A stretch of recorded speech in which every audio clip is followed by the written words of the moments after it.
Ball just happened. It's going to happen again. And I'm going to Jonathan Hemingway, Jeff Benedict here on the broadcast. Sponsored by Prospect Nation TV. Prospect Nation on Prospect Nation TV. Eventually I'll get that right. I'm going to butcher her name, and it's not going to be on purpose. But from the jump, Faustine, is it Afua? Afua? Yeah, I'm embarrassed to say that I don't know the proper pronunciation either, but Faustine, as I call her, a local prospector herself, goes to Decula High School. Gotcha. Yeah, she pops right up she does, on the map. She's a kid that is right on the cusp of gaining national attention, from college coaches, as you can see. Has a great build.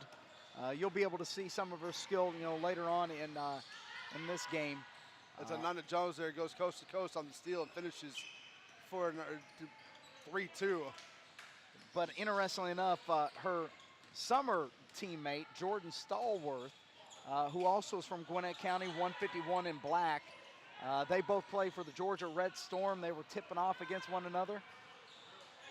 Ooh, and we see a nice three there by Macy McBriar.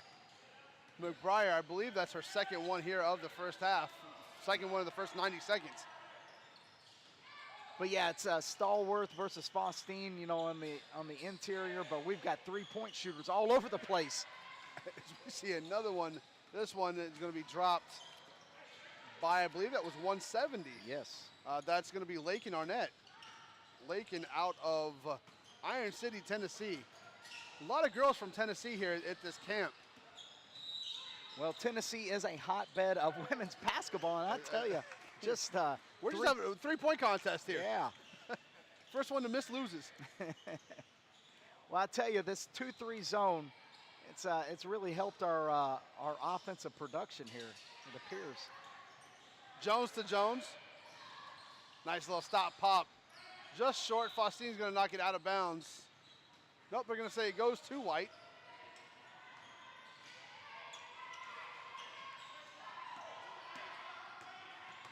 Macy McBride will bring it up for White. She's going to get it over to Kupanon. Kupanon back up. We're going to get a jump ball between Faustine and that's 180. There we go, Savannah Jacobs. Yeah, 185, Savannah Jacobs. Lots of familiar faces out here on the court here today. Kids that I've evaluated numerous times at Peach State basketball events, and Faustine with the mean block. Faustine, very, very active hands. Very impressive thus far. Kupanon, another three-point attempt. This one by Collier. Collier is going to miss this one. It's going to go out of bounds. That will go back to Black. And I'll say this from the production crew we have here. We don't cover a whole lot of women's basketball. Talk about off the air, but how just impressed we are with the level of talent that you guys have here. Morning session, I know they're upperclassmen, and I'm sure it's going to dwindle just a little bit because the girls coming up next are younger. So I'm assuming they're probably not as talented. Not to say they're not talented. I wouldn't make that assumption. Really? Fantastic. I would not make that assumption. And in many ways, you could say that we might even have more talent in the younger group. Now, they are younger, so, right. When it comes to actual production, maybe they're not as polished as some of the older girls, but we've got a young group on the way. We see another three attempt. This one here by Yolisma Kupadon. So is it easier to evaluate a younger player versus an older player? What's easier? What's tougher? Not to say any of it's easy, right? But for you as an evaluator, which one's the tougher to do? I think the younger girls are tough in the sense that it may be harder to predict exactly the type of level that they'll end up on, because there are just certain unknown factors. Right. A kid may quit growing early, maybe they top out, maybe they quit working at it. Whereas a kid, it's a junior or senior, you can pretty well tell, what type of looks that she's going to be able to get just based upon size. That she's not going to grow anymore, and given the fact that, barring an injury or her just giving up the sport, you can have a pretty good gauge of where she'll end up. free throw attempt are good by Destiny Harrison. Harrison out of Winston-Salem, North Carolina. Back the other direction is Team 4. Another deep three, this one off the side of the rim. Rebound will come down to Destiny Harrison. Oh, I'm sorry, that's number 66. That's Taylor Wagner out of Florida. She had a big day yesterday. She actually made our blog on prospectsnation.com. You can actually keep track of many of the kids that have stood out, made a splash by going to prospectsnation.com. As a matter of fact, there's the blog in the front header right now, and you can check out all of those names. Free throw made there by Jada Craig. Nice look in the middle.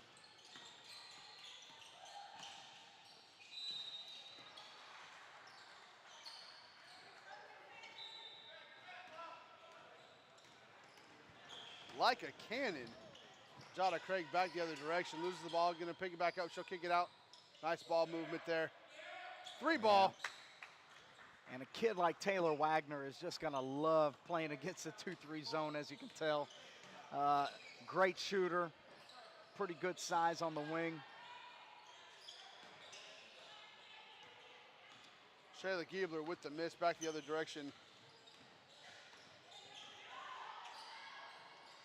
And you don't want to do that. You can't just let Taylor Wagner dribble the ball up. So you got some holes in a 2-3 zone right here by the black team.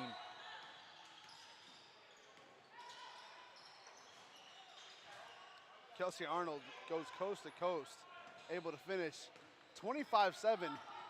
And I didn't even look at the scoreboard. I'm not even looking at the scoreboard. I had no idea it was a 25-7 game. Yeah, this white team has really been on fire, you know, behind Wagner. Kupadon has been good.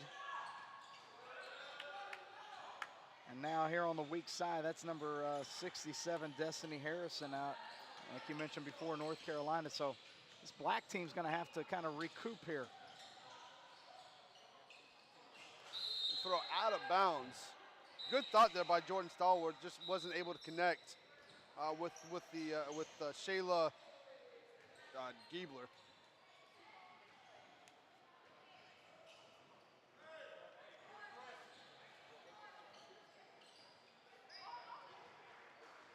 Yeah, Giebler out of Kansas. I think we counted up. We have campers from 12 different states that have made the ride in for Fab 5 camp this week.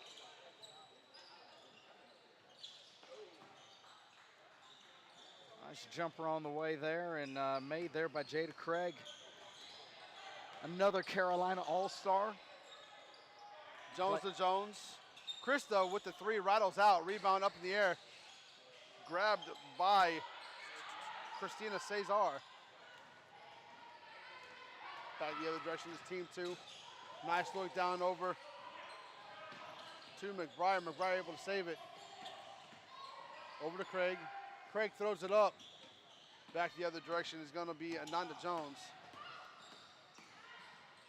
Jones stops, pops off the left side. Ball will be knocked out of bounds. It will stay black basketball.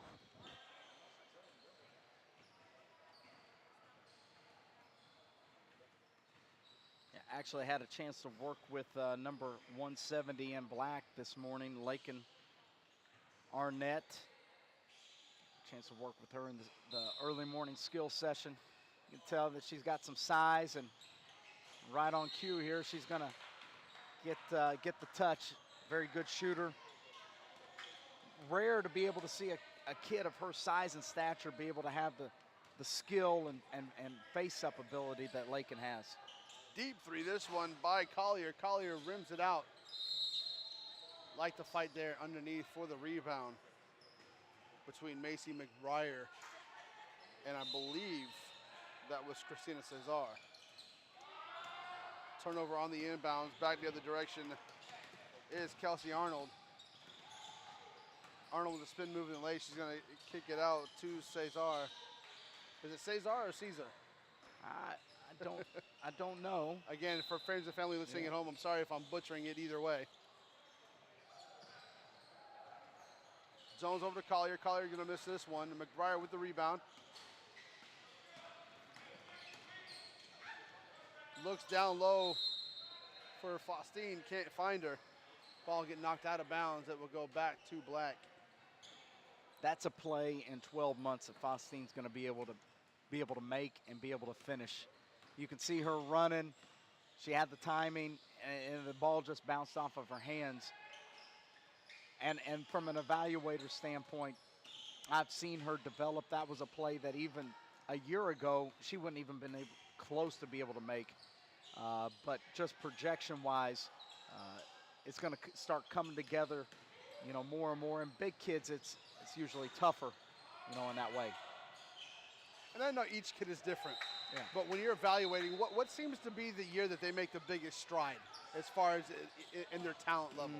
Usually you can tell between their sophomore and junior year is usually the most predictive of where they'll end up. Right around that 16-year-old age range? Exactly.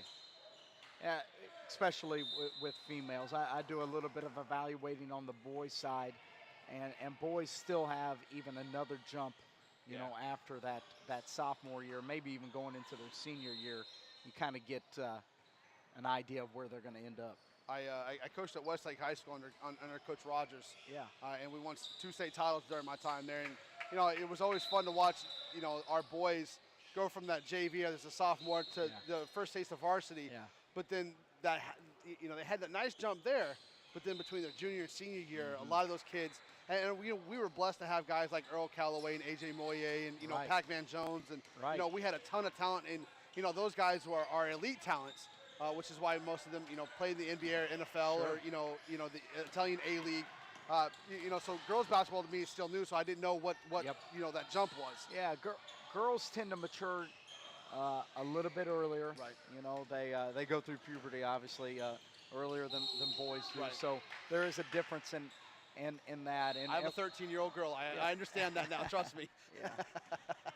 But anyway, many of these girls here, on the court, we've been able to watch over the years and watch them grow and develop, and it's always fun to see them in a camp setting like this, and kind of see where they end up.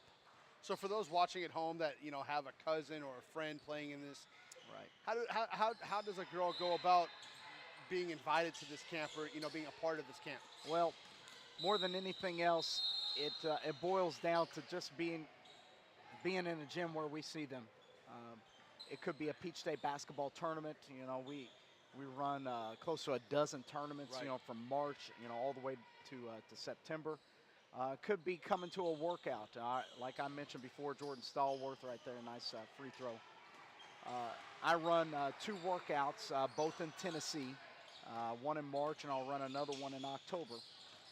So just getting in that pipeline to where we can, reach out, get an email address, get invited.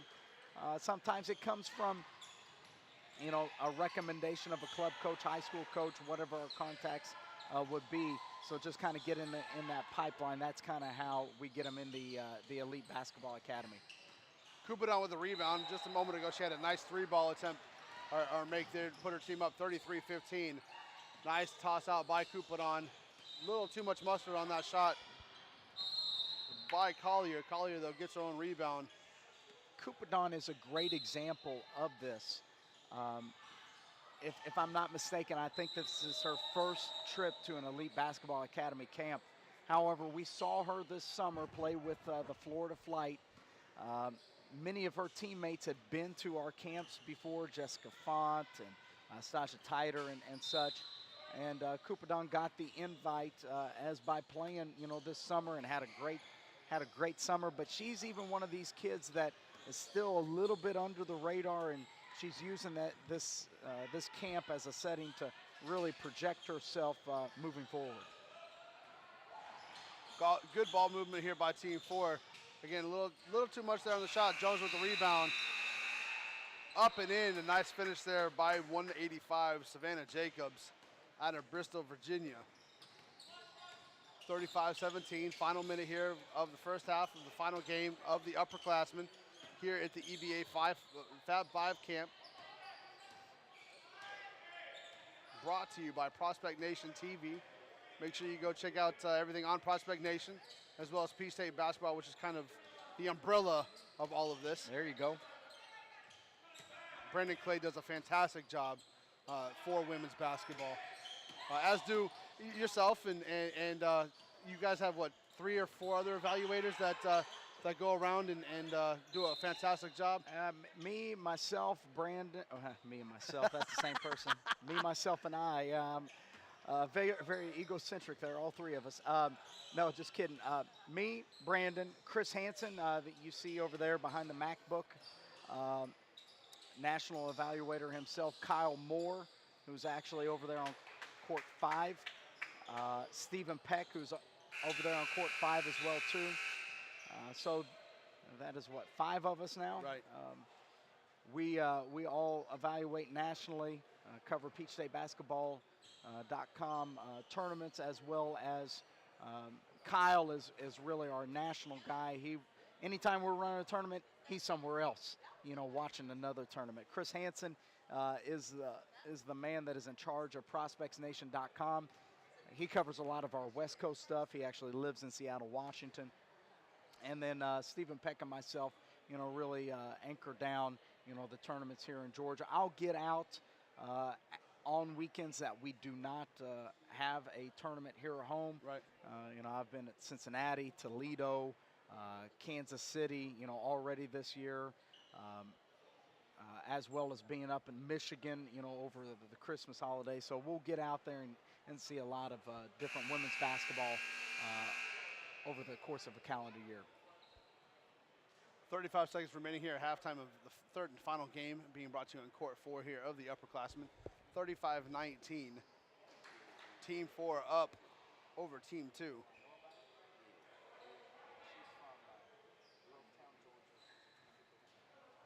As you see Team 4 coming back onto the court. Brandon Clay giving his final thoughts and coaching strategies for Team 2.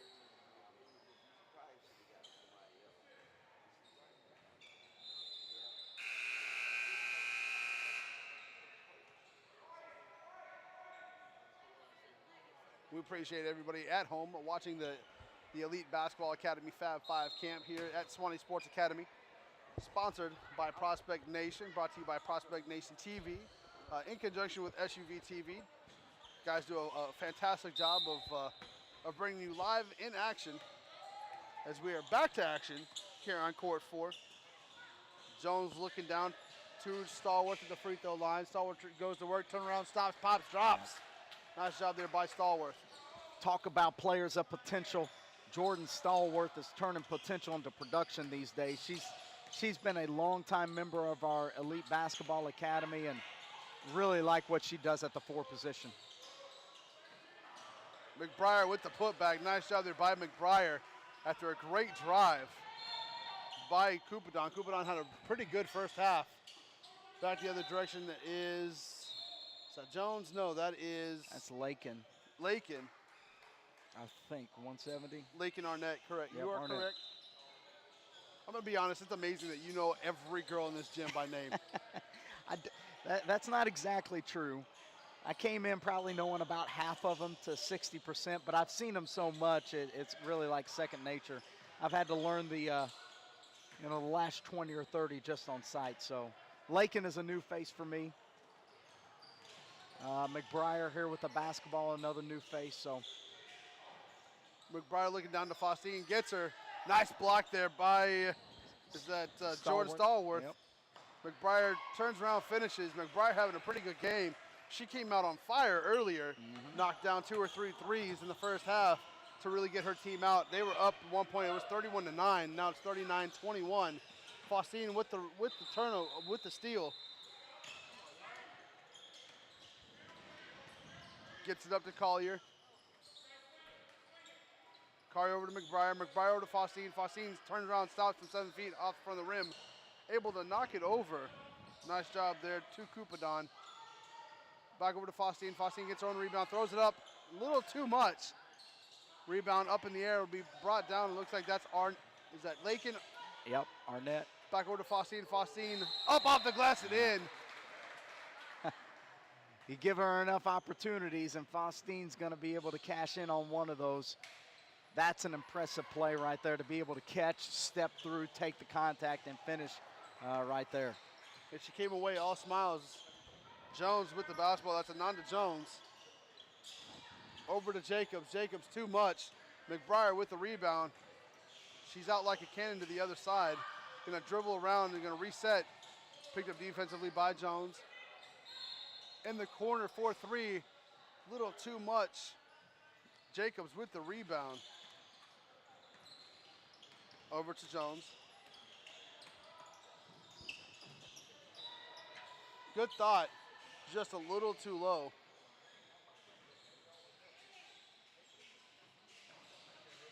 Really impressed. We mentioned number 53 before, McBriar, Macy McBriar. She's a kid that actually we have seen before, plays with the Lady Defenders, but haven't seen a whole lot of her in the past, but now being able to see her up and close, can tell that Krista Jones with the scoop shot, waved off.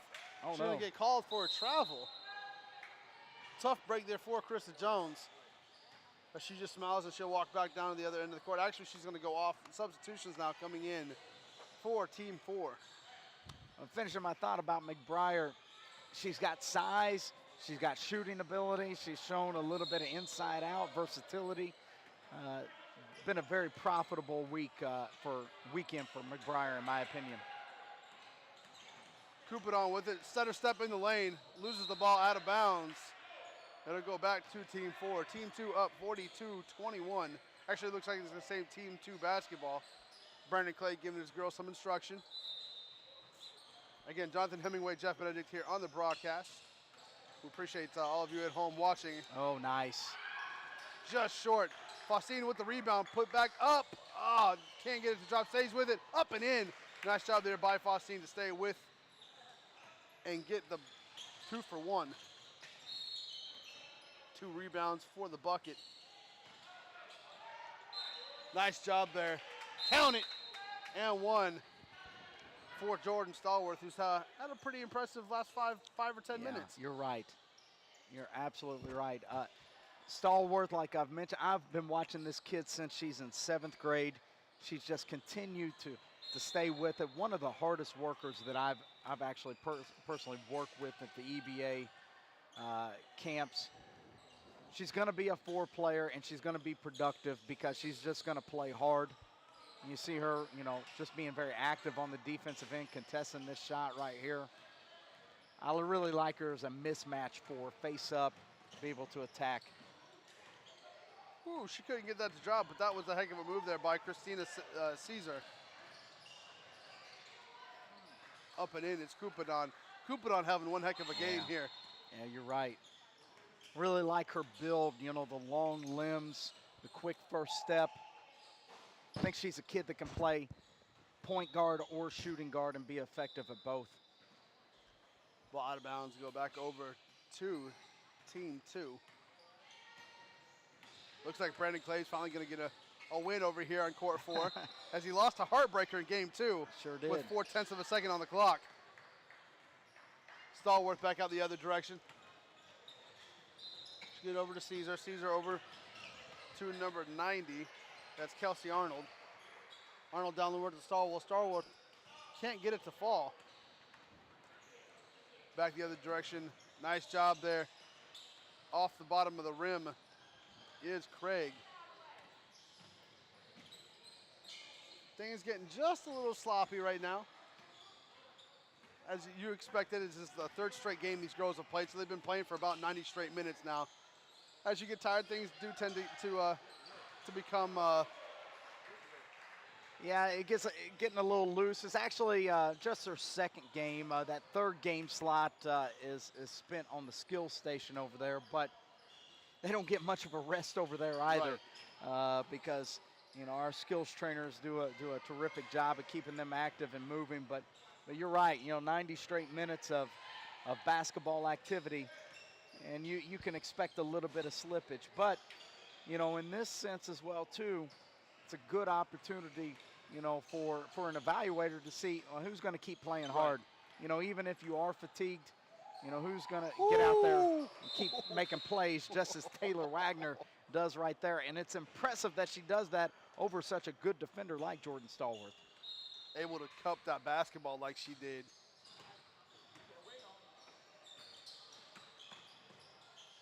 Nice job there by Caesar. Not able to connect on the shot. Madison Collier back the other direction for white team. Collier gonna throw it up off the back of the iron. Jacobs with the rebound. Jacobs over to Caesar. Caesar gonna be picked up over to Stallworth. Stallworth goes baseline, left side is gonna go, she's gonna go to the free throw line and shoot one. 1 for 2. 8 minutes remaining here in the second half. 50-24.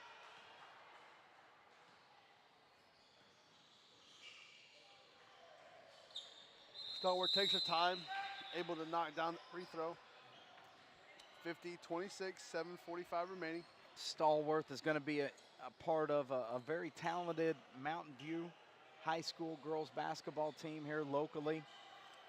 She's a 2016 kid, but a lot of her teammates are rising seniors.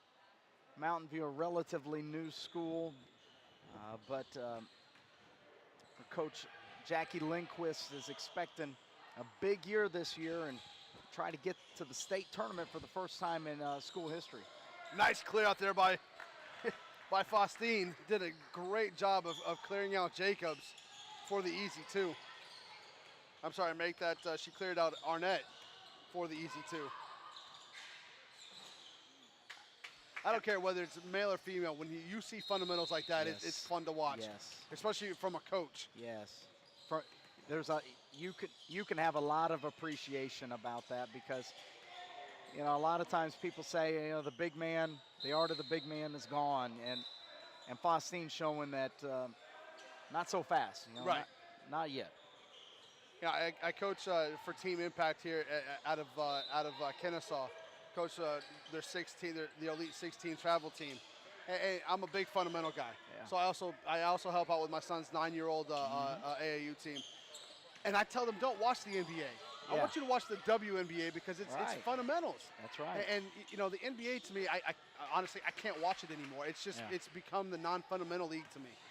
Right. And you know, I would much rather my son watch the WNBA game, and I've taken him to a couple, just because of what I do with local radio here. We're a sponsor for the Dream. Yep. It's fun to watch people who can play basketball, Yep. male or female. Jones the other direction, left hand, left side, up and in. And that's one of the things that Brandon Clay and I have been, you know, so adamant about doing. We're starting to do a little bit of boys basketball coverage ourselves. If you visit peachstatebasketball.com, you'll see some prospect evals of some male prospects that we've evaluated over the years, and that's where we're moving to, is that it's not so much about women's basketball as it is just basketball. And really highlighting good basketball, both male and female. And a kid like Faustine is going to be able to, you know, gain exposure, you know, via Peach State basketball because she does have, you know, that good, solid fundamental skill.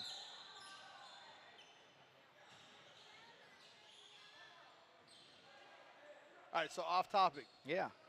Jalen Brown, is he the #1 kid in this 2015 class? Oh goodness, you're trying to And get me. they're loaded. It's a loaded class, but You're trying to get me in trouble here. You're putting me on the hot seat. You know, let me say this: Jalen has made extraordinary improvements since the last time that I saw him personally. When I saw him at Wheeler High School, I thought he was a fantastic athlete. As a matter of fact, I saw him take one dribble and finish at the rim with a thunderous dunk. I was watching them play Osborne High School or somebody like that. You know, at that moment, I thought that there were parts of his game that could still fill out. Right. I haven't seen him since then, and I've seen players like Ben Simmons, Malik Newman, I've seen Diamond Stone, all of those kids that, given that last evaluation, I thought that were more complete. But I also did watch him, at Adidas Nationals, nearly dominate the game. So it's going to be interesting. I'm very anxious to watch him play grown. again. Last year at SUV TV, we did the Miller Grove Wheeler game at Wheeler. And you can't deny his athleticism. Yes. But I wasn't impressed with his skill. Right. Yeah, he can throw it down, but Yeah. when you got a 50-inch vertical and it's 6'7", you should be able to do that. Yeah. But the strides he's made the last 6 months have Yes. been unbelievable. Yes. You're right. And that's why I say I'm very Right. anxious to watch him play again. Lakin going up and under. Nice job there by Lakin. Arnett. 54-37, 3.5 minutes, not to get off topic, and I apologize for that. I had to ask. Deep three, this one off the back of the rim by Madison Collier. Speaking of kids that have, upside and athleticism, number 152 here in white, Naomi Hughes, getting another look at her from Grovetown, Georgia. She's a kid that has a lot of room to be able to round out those skills, like we were talking about with the Jalen Brown. Much like Jordan Stallworth has rounded out her skill set over the years, Hughes and Stallworth have a lot of similarities. I think Hughes would do well to take note of the skill set that Stallworth has. Because especially the move she just put on her. Yes. Nice strip there by Jones. Coming back with it is going to be Arnold. Stop pops is Ananda Jones.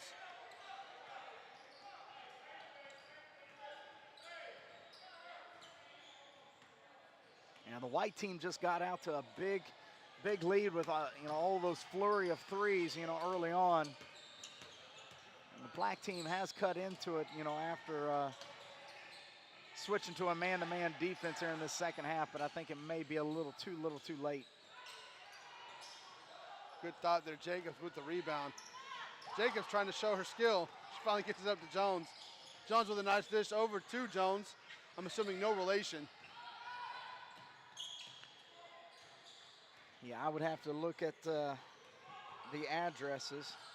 Two different, Virginia and Georgia. One from Fayetteville, the other one from Middle Othonian, Virginia.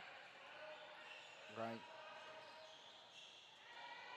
Middle Lothenian? Hey, Virginia. Right. Virginia works This is for me. from Virginia. Final minute 20 here from game number 4 of the upperclassmen. This has been a real treat for me, to be honest with you. This has been fantastic basketball. Great. Happy to have you here on the broadcast. It's always a pleasure to do these games. For me, it's a dream come true, just being able to work and watch the game of basketball, the game that I've grew up studying and loving to watch, quite honestly. Deep two, this one knocked down. Nice job there by Shayla Giebler. And you like the fact that even though they're down, they're only down 11, they've done a great job of battling back in this game. They're still not giving up. No doubt. And, in the end, it's a camp game. Right. There's no reason to give up. You keep playing regardless of what happens because you're coming here to get better. McBriar going to go to the free throw line with the final, probably going to end up being the last shot attempts of the ball game, as there is a running clock. Giebler was, or not Giebler, but McBriar's been very impressive here in this game, especially early on where she came out and hit 2 or 3 straight threes. I don't remember which it was. But she does indeed knock down that free throw, and she'll seal the 56-43 victory for her team. Final thoughts for the upperclassmen as their day dwindles down? Well, again, just a terrific day. Got a lot of, young ladies that are here that got better. I came in and worked. Labor Day is an easy time to just kind of, take off. But as you're tuning up for this high school season, it's a perfect time to not only get good quality skill work, but also exposure. Make sure that you check all of our recaps at prospectsnation.com and look forward to the next broadcast. This will wrap up the morning session for the Elite Basketball Academy's Fab 5 camp for Prospect Nation. for Jonathan Hemingway, myself, the SUV broadcast team, and everybody over at Prospect Nation TV, Prospect Nation, and Peach State Basketball. We'll be back here in about an hour, hour and a half to bring you the underclassmen and their 3 games here from Court 4 Swanee Sports Academy here on ProspectNationTV.com.